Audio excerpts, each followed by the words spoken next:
You are invited to embark on a leisurely and enchanting journey into the depths of ancient Greek legends and their serene mythological tales.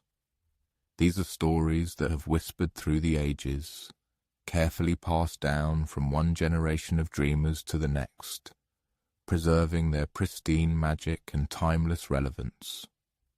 To fully immerse yourself in the atmosphere of these eternal narratives, it's recommended to create a peaceful environment.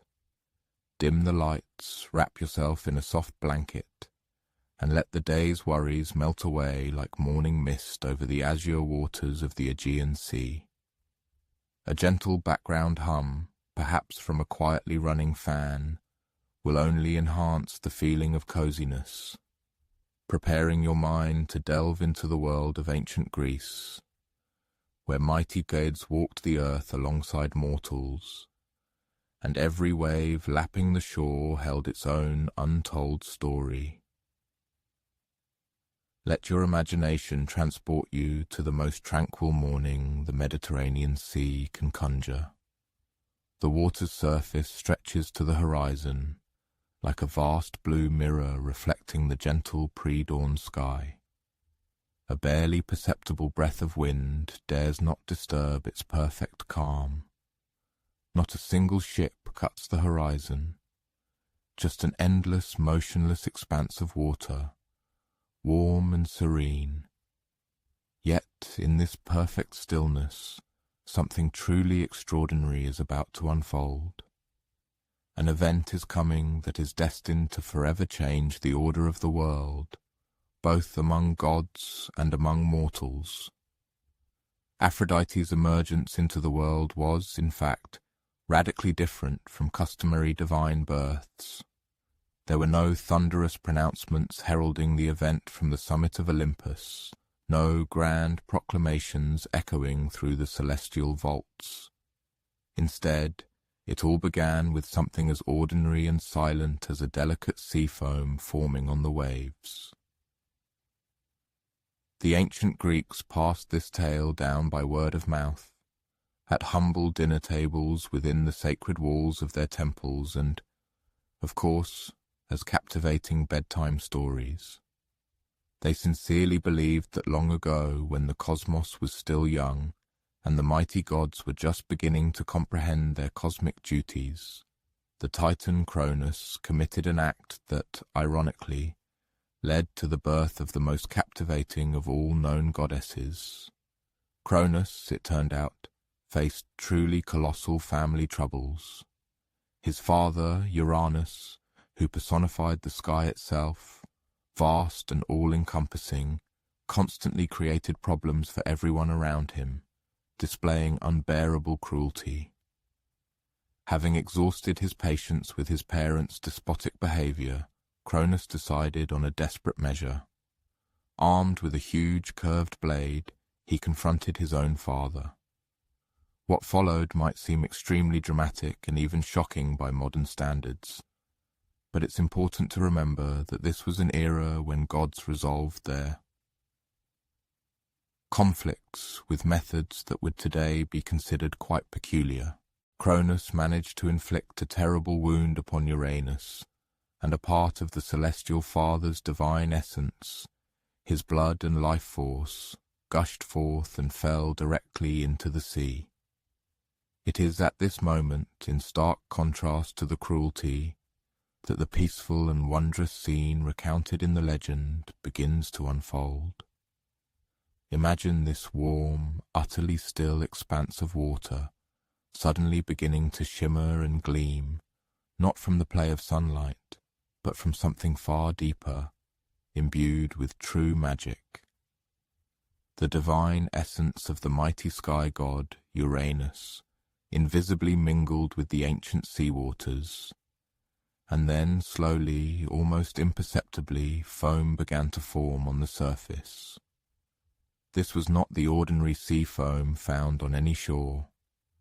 No, this foam softly emitted an inner light, swirling into perfect spirals, growing thicker and more dazzling with each passing moment.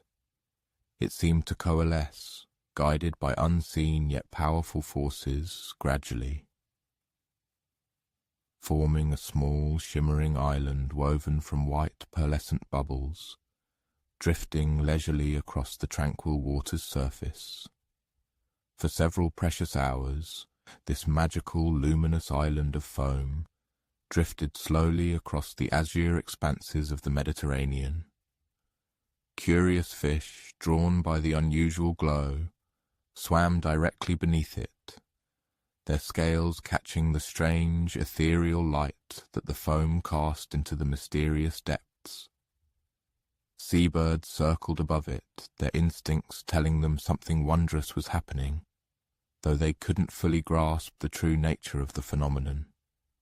The foam island floated past small Greek islands, where fishermen, mending their nets in the early morning sun, occasionally looked up. They saw this shimmering patch on the water, but it was so beautiful, so filled with serenity, that they merely watched in reverent awe, not daring to disturb the majestic divine creation unfolding before their eyes.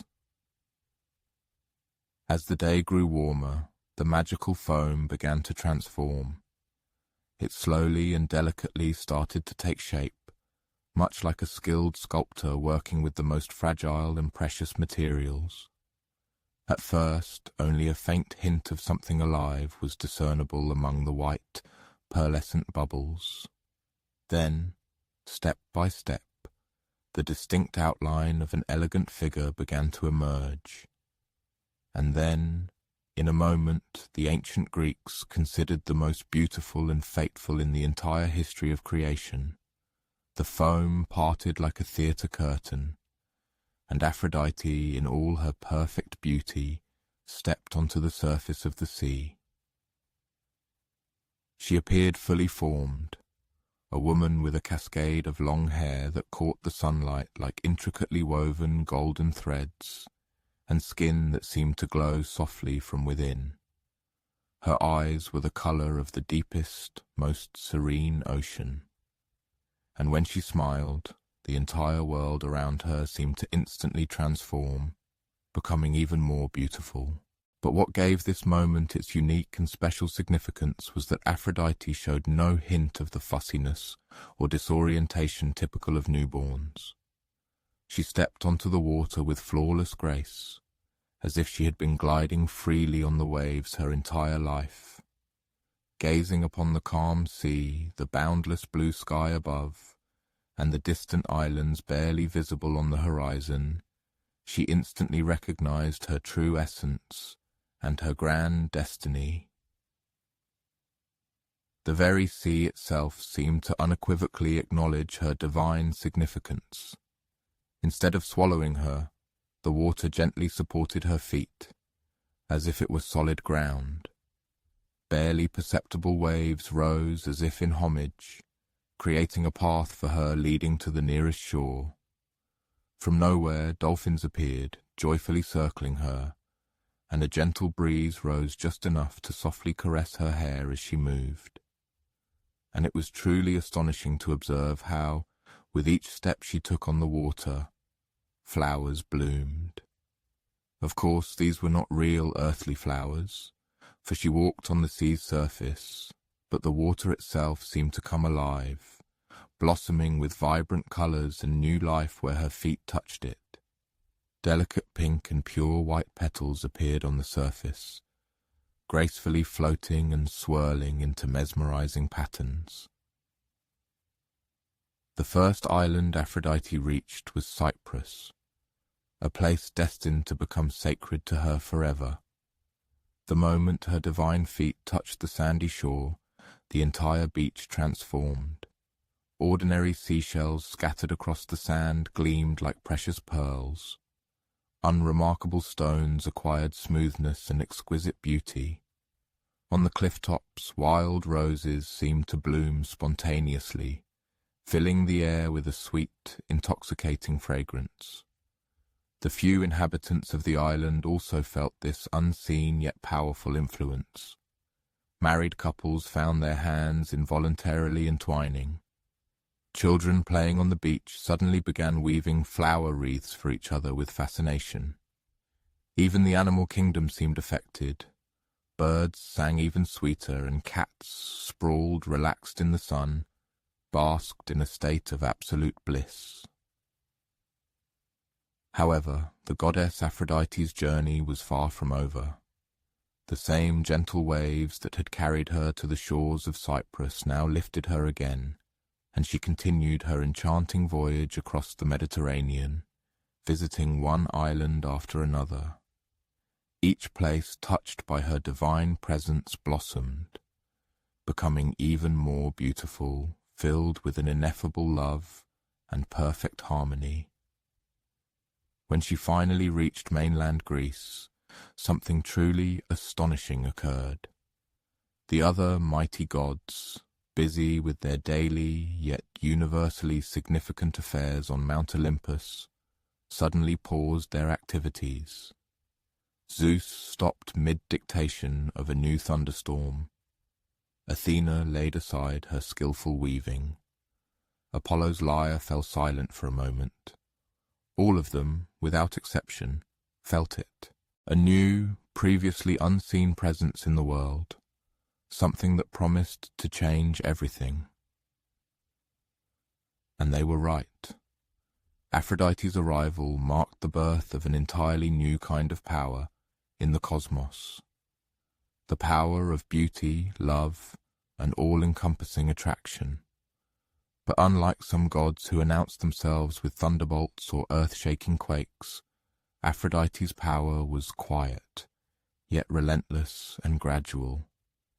It manifested in the most seemingly insignificant details. A fleeting glance between strangers, the way sunlight made someone's smile even more radiant, the unexpected yet heartfelt desire to gather a bouquet of flowers for a friend.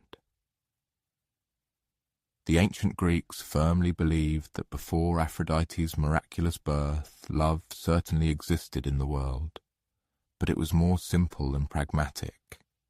People married to form alliances, for mutual protection, for the survival of their lineage.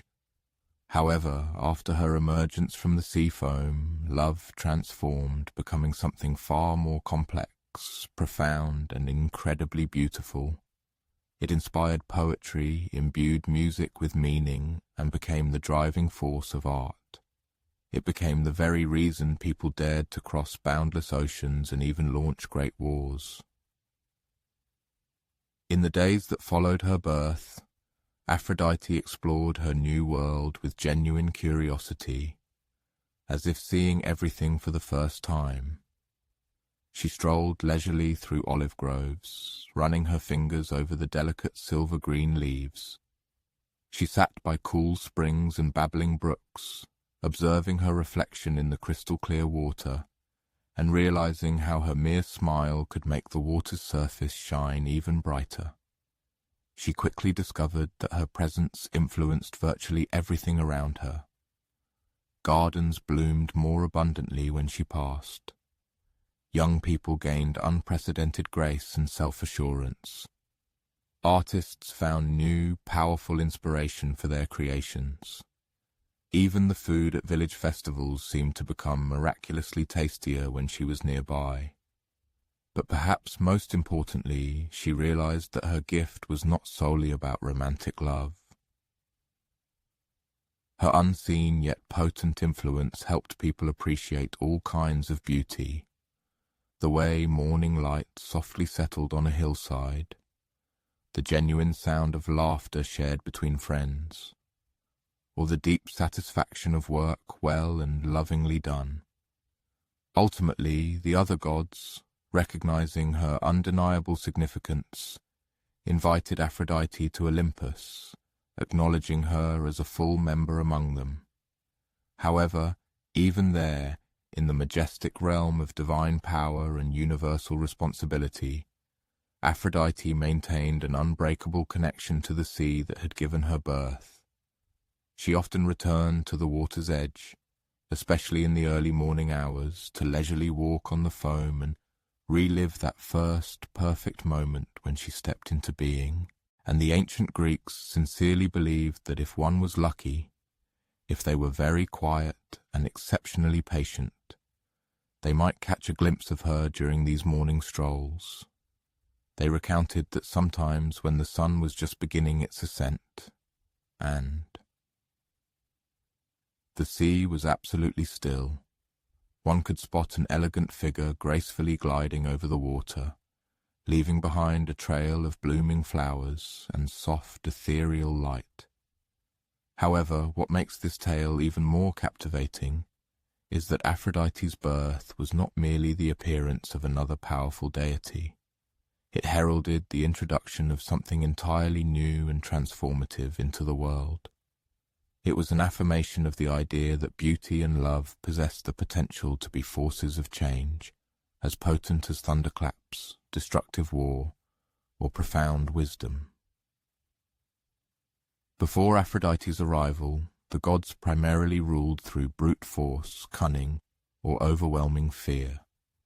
She, however, demonstrated that tenderness and attraction could also move mountains, albeit more slowly and much more quietly. A single smile could accomplish what the sharpest sword could not. A moment of pure beauty could change someone's life forever.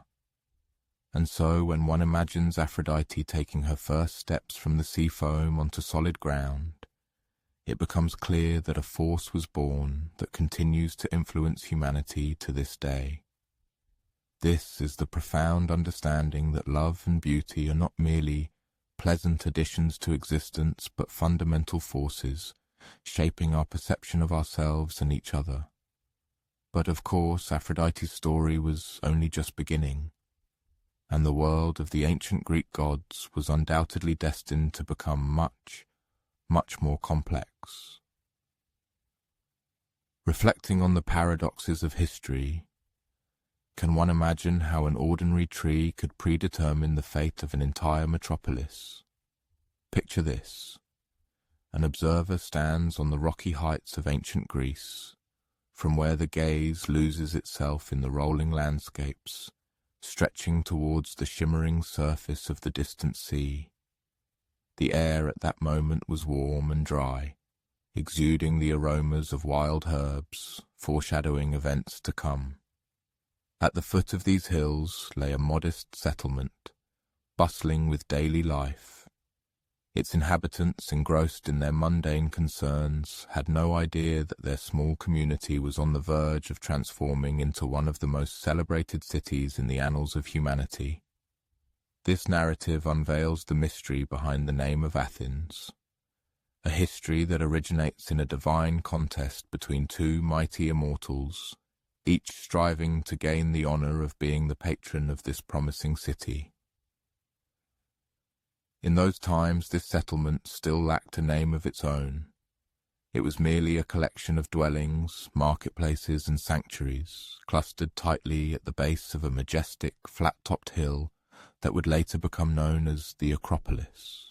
The local inhabitants were diligent and astute, qualities that allowed them to successfully adapt to virtually any conditions. However, they recognized the vital necessity of divine patronage to ensure the growth and prosperity of their community. It was during this period that both Athena and Poseidon simultaneously expressed their desire to assume the role of the city's protectors. Athena, as is known, was revered as the goddess of wisdom and righteous warfare, having sprung fully formed from the head of Zeus himself. She was characterized by pragmatism, deep thoughtfulness, and an exceptional ability to solve the most complex problems. Poseidon, the lord of the seas, ruler of earthquakes, and patron of horses, was the embodiment of power, possessed a dramatic temperament, and was accustomed to always getting what he desired. When both deities declared their ambition to become the city's patrons, its inhabitants found themselves in a rather delicate predicament. To refuse a god, simply saying thank you but no, would invite highly undesirable and even catastrophic consequences. Yet having two patron gods was unthinkable. for it was akin to trying to serve two masters, an endeavour whose outcome, as was well known, always proved disastrous. Recognizing the dilemma, the city elders devised a seemingly fair and wise solution: to hold a contest. According to their plan, each deity was to present their gift to the city, and the inhabitants would then choose which one proved more valuable and useful. The one whose gift was deemed superior would become the community's patron, and the entire city would be named in their honor. The day of the great contest dawned exceptionally clear and sunny. News of the impending event spread rapidly throughout the region, attracting many people from neighboring communities who wished to witness this truly historic confrontation. Crowds flocked to the Acropolis, where, excitedly chattering and making playful wagers, they eagerly awaited which god would emerge victorious. The Lord of the Seas, Poseidon, stepped forward first, likely due to his seniority and habit of receiving special deference.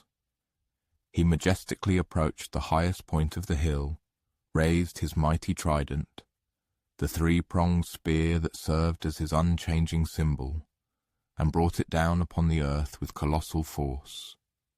The ground shuddered from the impact, rocks split and cracked, and directly from the spot where the trident struck, a spring gushed forth, bringing water to the very top of the hill. The crowd, holding its breath, collectively gasped and erupted in applause. In an arid climate, water was considered an invaluable treasure, and having a reliable source right in the city centre seemed an incredibly valuable gift. People could quench their thirst, water their livestock, and irrigate their crops during droughts. It was a truly impressive and seemingly very practical present. However, one of the more daring inhabitants, who ventured to taste the water from the newly appeared spring, soon made a discovery that drastically changed the situation. The water was salty as the sea itself. Of course, salt water wasn't entirely useless. It could be used for cooking, for preserving fish, and for certain types of cleaning. But it was completely unsuitable for quenching thirst or watering crops. Suddenly, Poseidon's gift no longer seemed so practical, but rather served as a reminder of his boundless power over the ocean. Nevertheless, it was an impressive display of divine might, and the crowd continued to maintain a respectful silence as Athena stepped forward. Athena, however, held neither a trident nor any other dramatic weapon. She simply knelt, gently touched her hands to the rocky ground, and quietly spoke to the earth itself.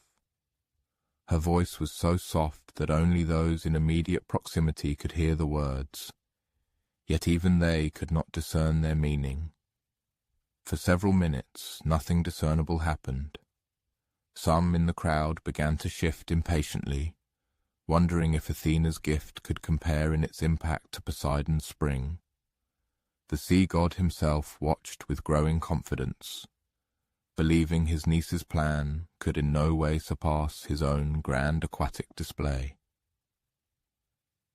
Then, slowly, through the compacted earth where Athena had knelt, something living began to emerge.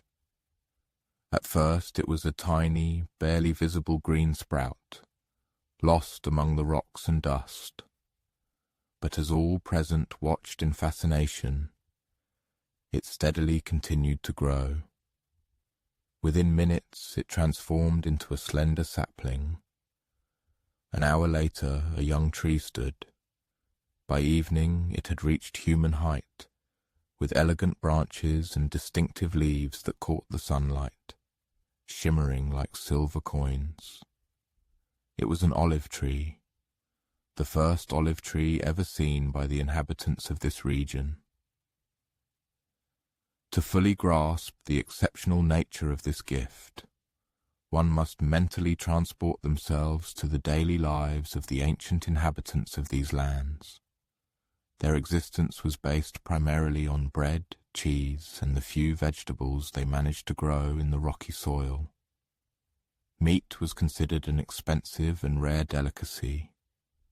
Their diet was simple and often quite bland. Athena explained that this tree would bear fruit, small oval olives that could be eaten fresh or preserved in salt water. But even more valuable, oil could be extracted from the olives, a golden liquid capable of truly revolutionizing their cooking, lighting, and even religious ceremonies. She vividly demonstrated how olive oil could transform the simplest food, making bread more fragrant and vegetables more satisfying.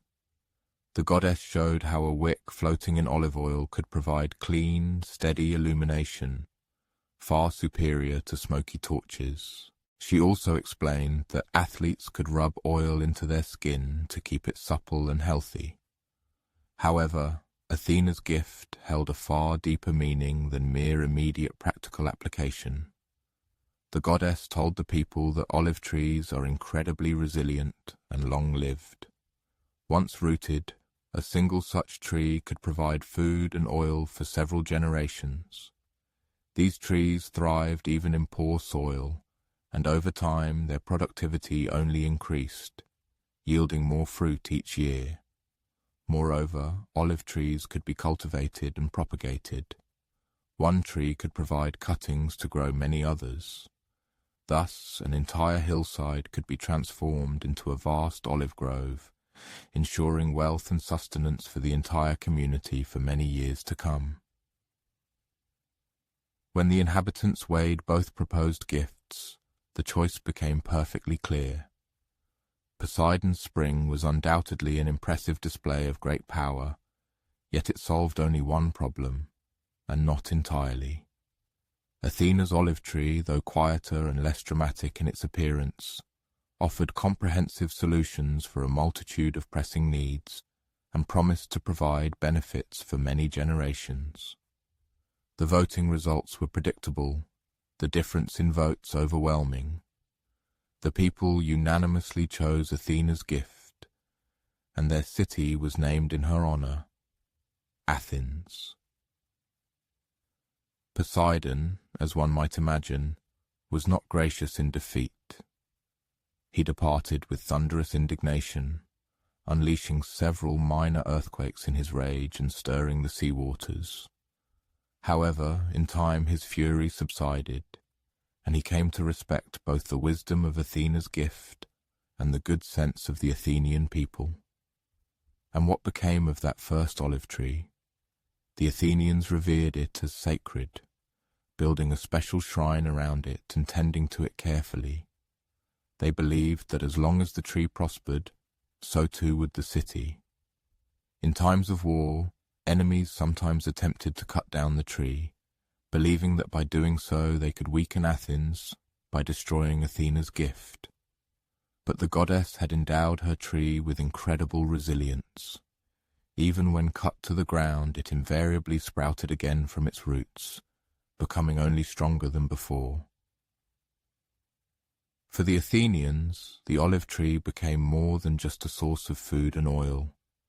It transformed into a powerful symbol of their core values: the triumph of wisdom over brute force, long-term strategic thinking over immediate gratification, and peaceful prosperity over conquest and dominance.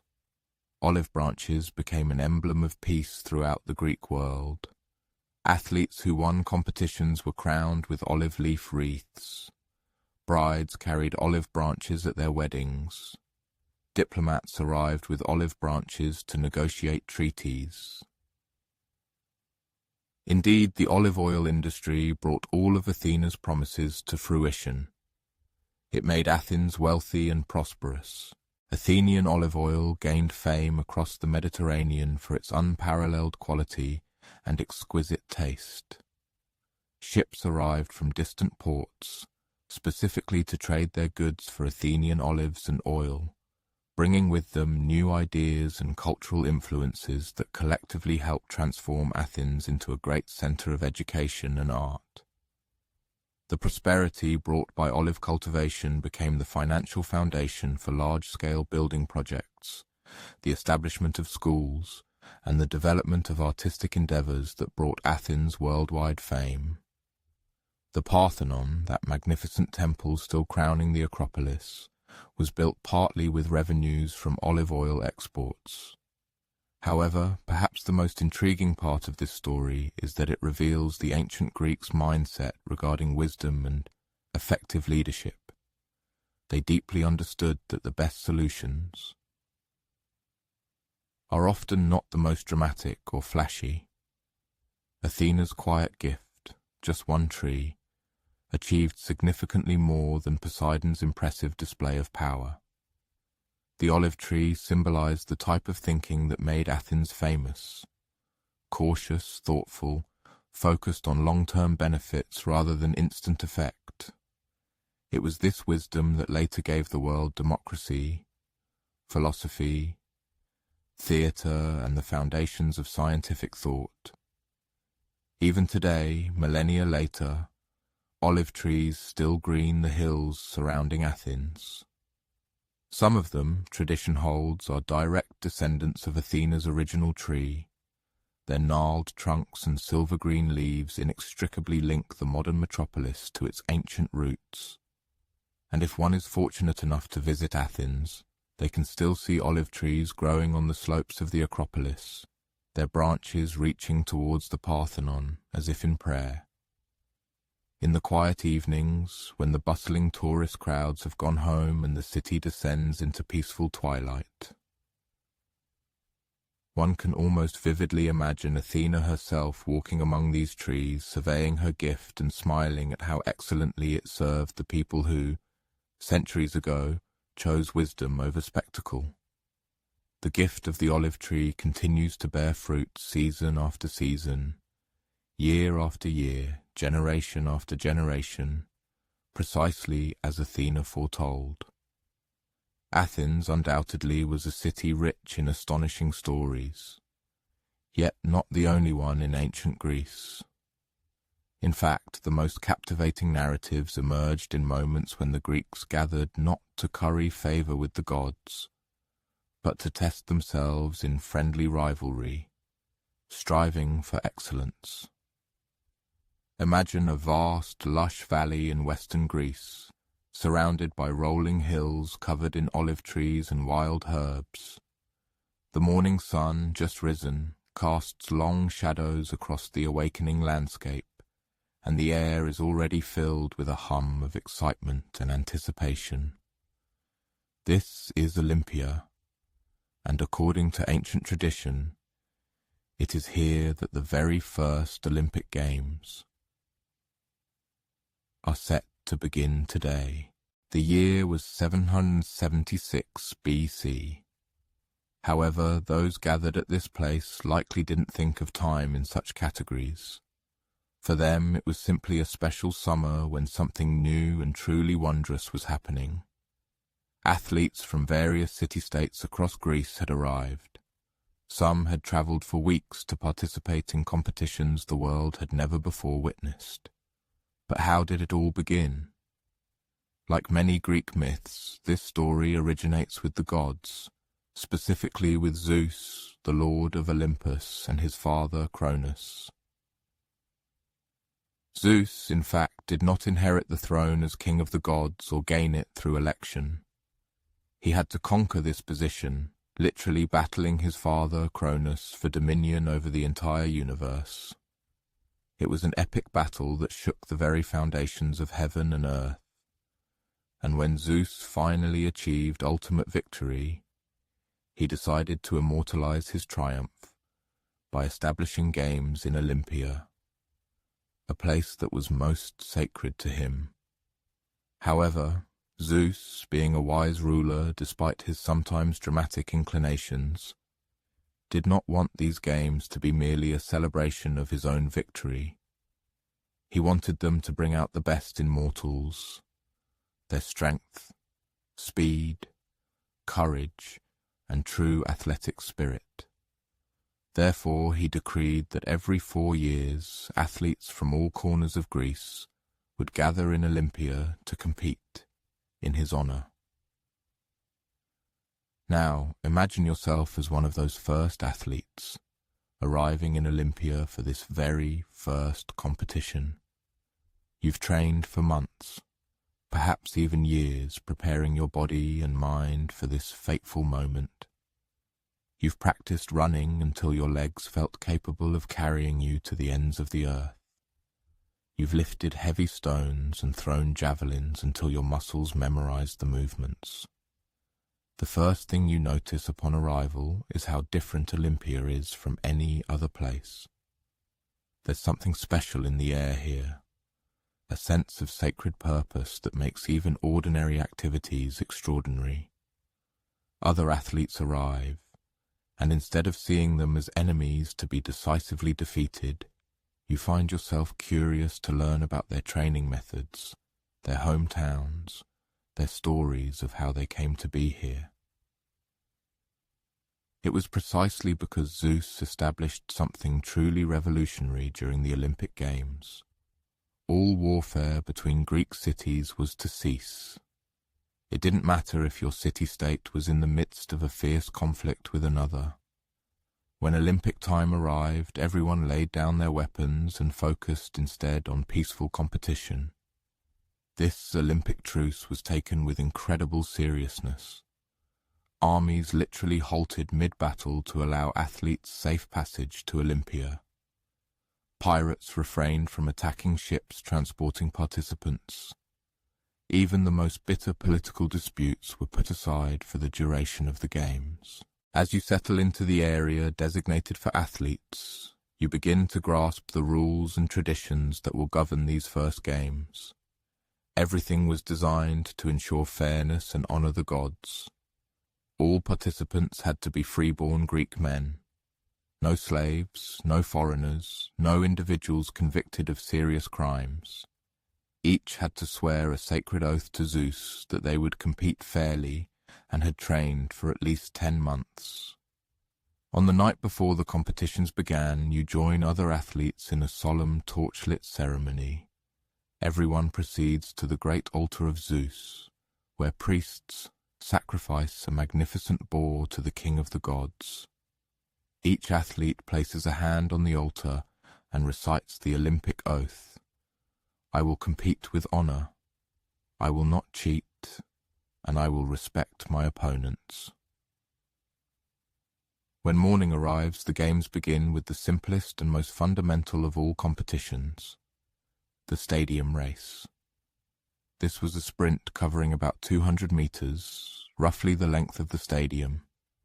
This race was so important that the entire Olympic festival would subsequently be named after the winner. These first Games would forever go down in history as the Olympic Games of winner's name. 20 men line up at the starting line, marked by depressions carefully carved into a stone slab. There are no starting blocks, no special running shoes, just bare feet on compacted earth and sand. The starter doesn't use a gun or a whistle. Instead, he drops a bronze disc, and the metallic clang signals the start of the race. The runners surge forward, their feet pounding rhythmically on the track. Spectators cheer them on from the grassy slopes that serve as natural grandstands. But there's something special about this cheering. It's not just about supporting one athlete over another. There's a sense that everyone gathered is witnessing something historic, something that will become a tradition lasting far longer than their own lives. The winner of that first stadium race was a man named Coroibos, a humble cook from the nearby city of Elis. Imagine his surprise as he suddenly became the most famous man in all of Greece. But his victory was celebrated not just because he was the fastest, but because he embodied the Olympic ideal, an ordinary man who trained hard and competed with honor. In the days that followed, new events were added to the competition. Wrestling appeared, where athletes covered their bodies in olive oil and sand for better grip, then tried to throw each other to the ground 3 times. Wrestling matches were intense but always respectful. When someone won, they would always help their opponent up, and they would embrace before parting ways. The pentathlon, in turn, tested athletes in 5 different skills: running, long jump, discus throw, javelin throw, and wrestling. This competition was designed to identify the most versatile athlete, one who embodied the Greek ideal of balanced excellence in all things. Watching the long jump was especially fascinating, because these ancient athletes did something modern long jumpers do not. They carried weights in their hands during the jump. These stone or metal weights, called halteres, were swung forward during the takeoff and then backward during the landing, helping the jumper achieve greater distance. Discus throwing had its own particular beauty. Athletes would spin in a perfect circle, their bodies becoming like dancers as they built momentum before releasing the heavy bronze disc. The best throwers did so effortlessly, as if the discus simply flew from their hands and landed far out in the field. But perhaps the most thrilling event was the chariot races, held at the hippodrome, a long, narrow track with sharp turns at each end. 4-horse teams thundered around the track, their drivers standing in small, 2-wheeled chariots, desperately fighting for control of their animals, navigating the treacherous turns where many races were won or lost. Chariot races were a dangerous spectacle, with accidents and crashes occurring regularly. But there was an interesting rule. If a driver was thrown from his chariot, but his horses continued and finished the race, he could still be declared the winner. The Greeks understood that sometimes victory came not from perfect control, but from the ability to set things in motion and trust fate. Throughout all these competitions, something remarkable happened among the spectators. People who might ordinarily be enemies, Athenians and Spartans, Thebans and Corinthians, found themselves sitting together, sharing food and wine, good-naturedly arguing about their favorite athlete's chances and discovering they had far more in common than they had ever supposed. The games became more than just athletic competitions. They transformed into a celebration of what it meant to be Greek, a demonstration of shared values and culture that transcended the political boundaries that usually divided city-states. Between events, other activities were held that would later become an integral part of Olympic traditions. Poets recited new works praising athletes and gods. Artists sold small bronze figurines of runners and wrestlers. Food vendors offered roasted meats, bread, and wine to the hungry spectators. But the most important tradition was, without a doubt, the victory ceremony. Winners did not receive gold medals. That was a modern invention. Instead, they were crowned with wreaths made from the sacred olive tree that grew in the sanctuary of Zeus at Olympia. These olive wreaths, called kotinos, were considered priceless because they represented divine approval and eternal glory. The victory ceremony itself was deeply moving. The winner stood on a simple platform while a herald proclaimed his name, his father's name, and his hometown to the assembled crowd. Then the olive wreath was placed on his head, and everyone present, fellow athletes, spectators, officials, joined in singing a hymn to Zeus. However, the true benefits following an Olympic triumph unfolded upon the completion of the contests, when the heroes returned to their homelands. Olympic victors instantly transformed into revered idols in their native city-states. They were granted free sustenance for life, privileged seats in theatres and at festive celebrations, and at times monumental statues were erected in their honour. Poets diligently competed in creating laudatory odes, extolling their outstanding achievements. What was even more significant was the belief that Olympic winners were granted special favour by the heavens. The populace believed they would experience great fortune in their endeavours. Their families would enjoy robust health, and their own lives would be prolonged.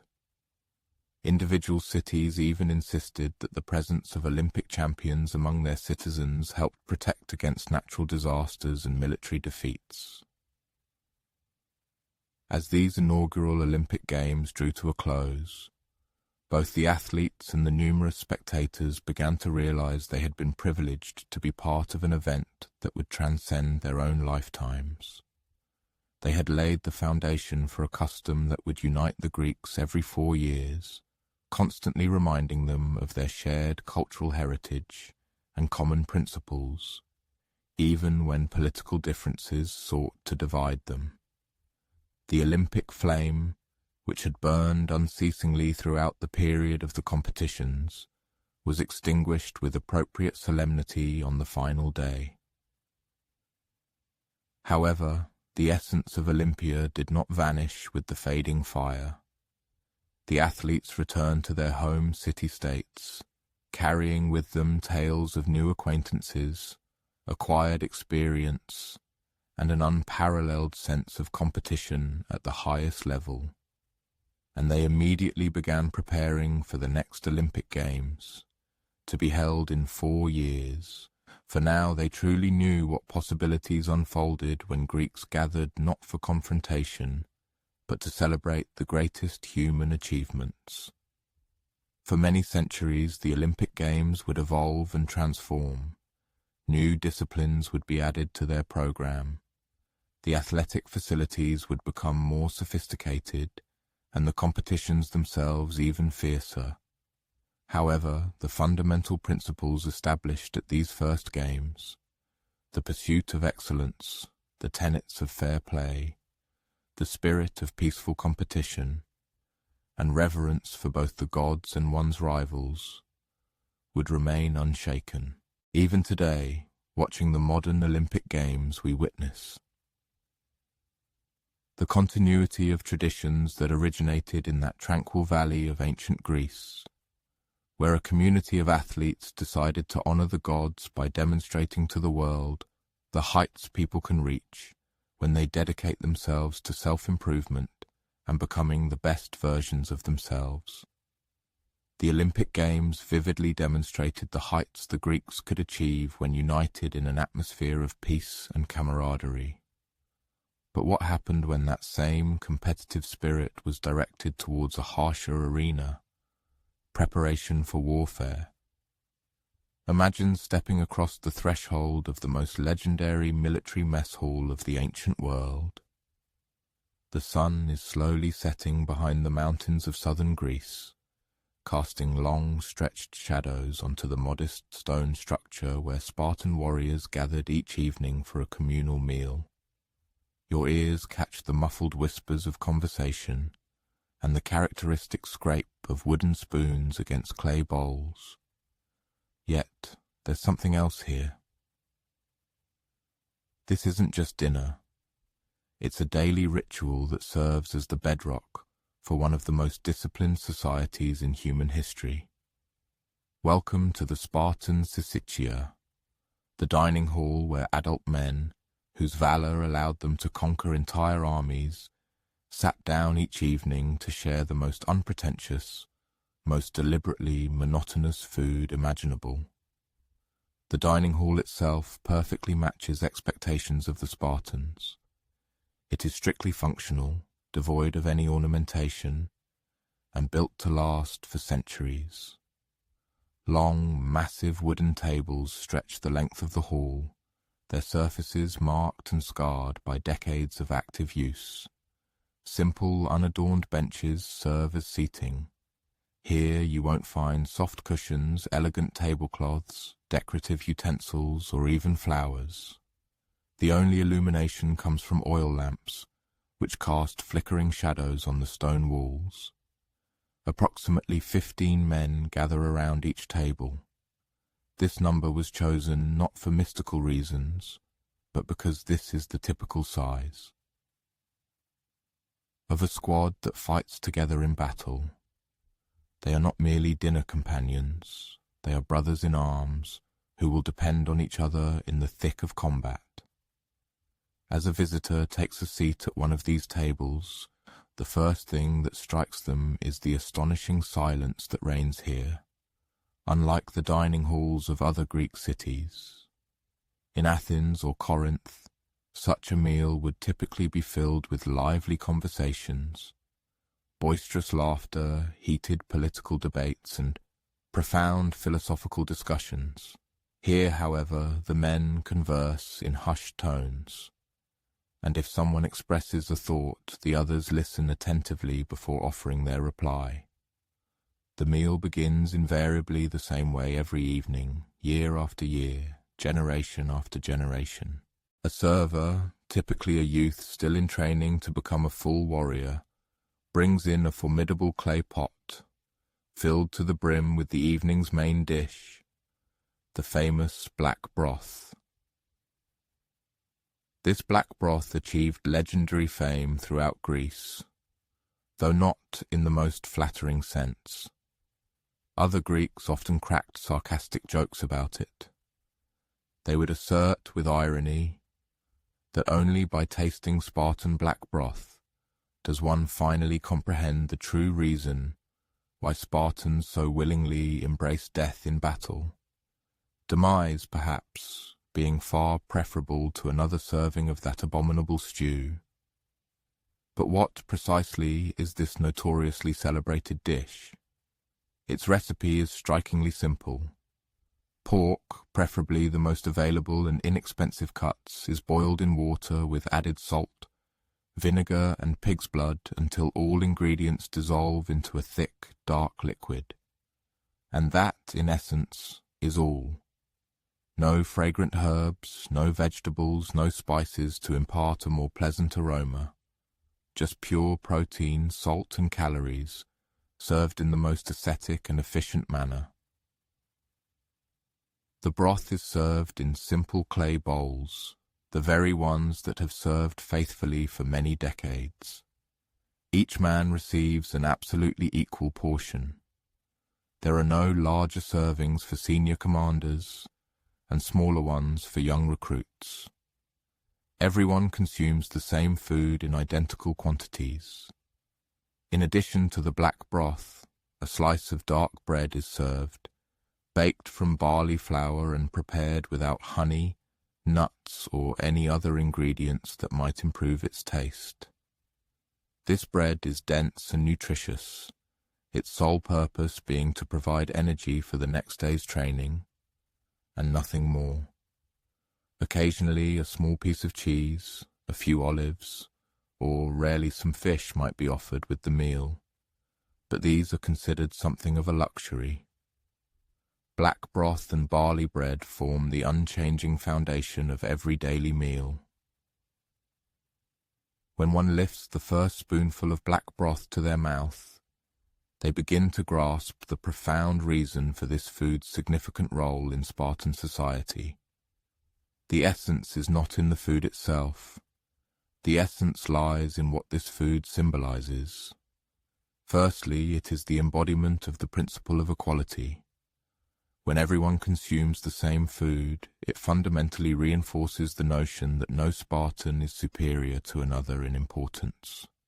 The wealthiest citizen, owning vast estates and hundreds of slaves, sits side by side with a man of modest means, and both consume identical portions of the same unpretentious broth. This equality extends beyond mere sustenance. Men are required to contribute equally to the cost of these communal meals, paying a monthly fee that covers the cost of ingredients and preparation.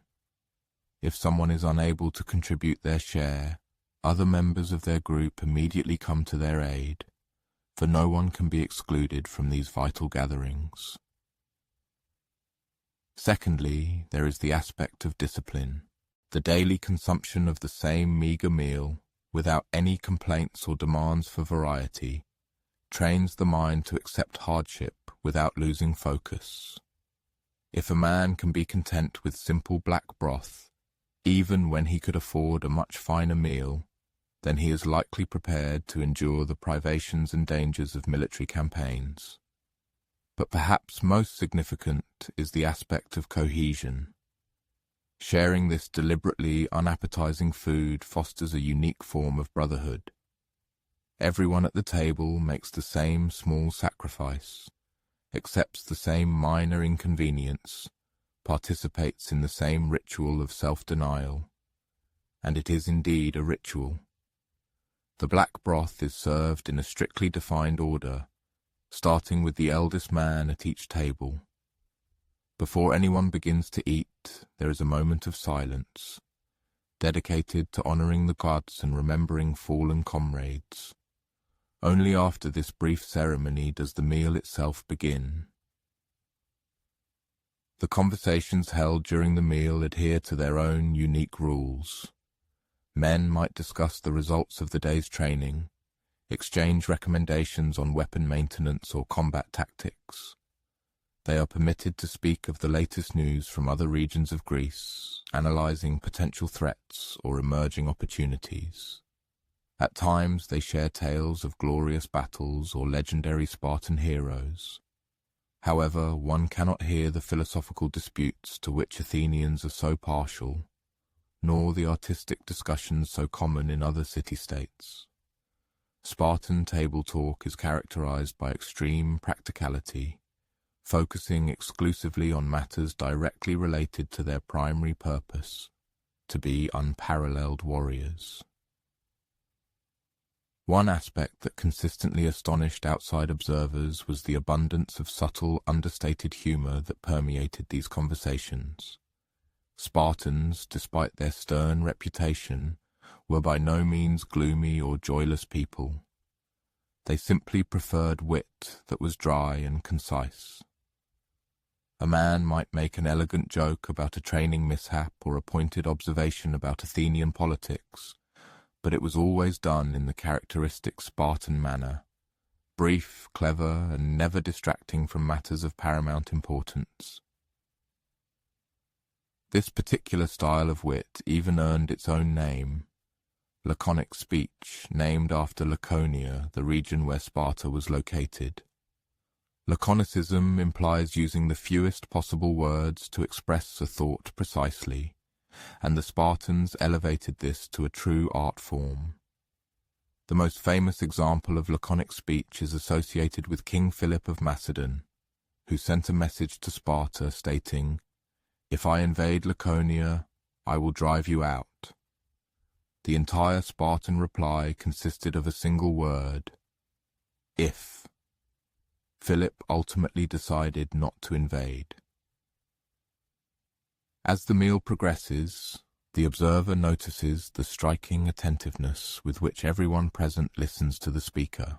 Unlike many other cities where table conversations often devolve into a chaotic competition of several voices interrupting each other in a bid to be heard, a different atmosphere prevails here. When one participant expresses their thought, the others give them undivided attention. After the speaker finishes, a pause often ensues, a moment of deep, thoughtful silence preceding any response.